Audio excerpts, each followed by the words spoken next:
पूर्व मुख्यमंत्री भूपेश बघेल के घर ईडी के बाद अब सीबीआई की रेड पड़ी है और इस वक्त मैं मौजूद हूँ राजधानी रायपुर के उनके सरकारी निवास में। एक बार आपको निवास दिखा देता हूँ। देखिए, भूपेश बघेल का ये सरकारी निवास है।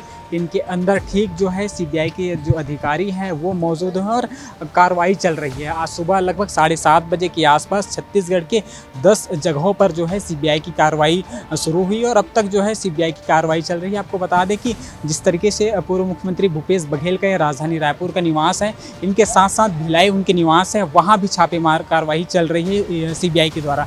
आपको बता दें कि पिछले दिनों जो है ईडी की कार्रवाई भूपेश बघेल के घर हुई थी, उनके बेटे चैतन्य बघेल के घर हुई थी, लेकिन जिस तरीके से आज सीबीआई की कार्रवाई हो रही, आखिर क्या मुद्दे हैं जिसको लेकर सीबीआई उनके निवास पहुंची है। एक बार देखिए, कांग्रेस के जो तमाम जो कार्यकर्ता हैं, जो नेता हैं, वो यहाँ मौजूद हैं। सुबह से ही लोग, जो कांग्रेस के लोग हैं, वो यहाँ मौजूद हैं, क्योंकि जिस तरीके से कार्रवाई चल रही है, आखिर क्या कारण है कार्रवाई की, वो उसको लेकर जो है कार्रवाई चलते हुए नजर आ रही है। आज भूपेश बघेल के दोनों निवास पर कार्रवाई हो रही है। मेरे साथ कांग्रेस के वरिष्ठ प्रवक्ता है धनंजय ठाकुर जी। धनंजय, जिस तरीके से आज कार्रवाई चल रही सीबीआई की, क्योंकि पिछले दिनों भी ईडी की कार्रवाई भूपेश बघेल जी की यहाँ हुई थी, क्या मानते हैं, किस तरीके से देखते हैं ये कार्रवाई को?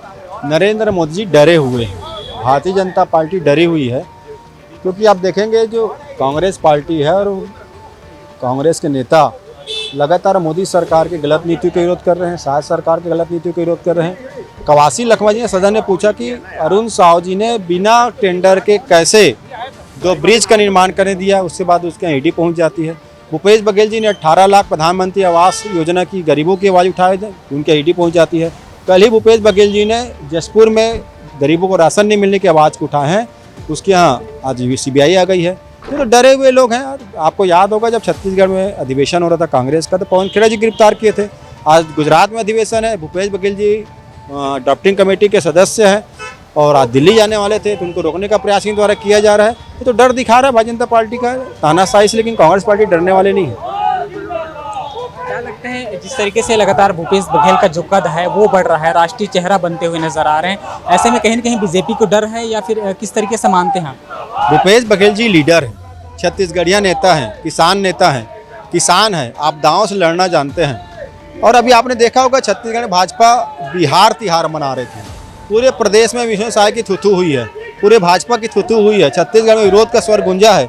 और आप देखेंगे छत्तीसगढ़ में हर व्यक्ति ने भूपेश बघेल को छत्तीसगढ़िया नेता बताया है। इससे भाजपा डरी हुई है, क्योंकि भाजपा छत्तीसगढ़ को बिहार बनाना चाहती है और भूपेश बघेल जी ने छत्तीसगढ़ को छत्तीसगढ़ बनाया है। हम किसी के बिहार के विरोधी नहीं है, पर क्या छत्तीसगढ़ के राष्ट्र तिहार का आयोजन बिहार में हुआ था क्या? तो समझ में आता है कि ये बिहारीवाद चलाने वाले लोग हैं। ये जो भूपेश बघेल जो जनता की आवाज़ जो उठाते हैं, इसे डरे हुए लोग हैं, तानाशाही दिखा रहे हैं। हम तो फिरंगियों से नहीं डरे, तो ये तो भारत के लोग हैं, इनसे क्या डरेंगे हम?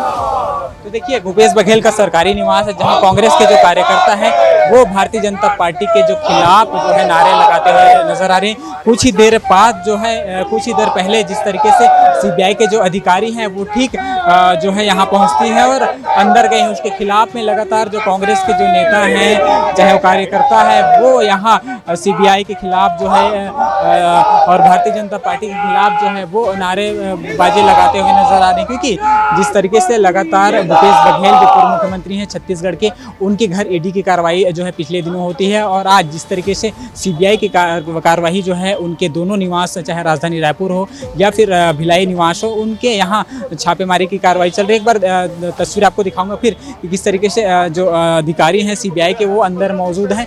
आप शायद तस्वीरों में देख पा रहे होंगे या फिर शायद नहीं दिख रहा होगा, क्योंकि ये घर का कैंपस अंदर है।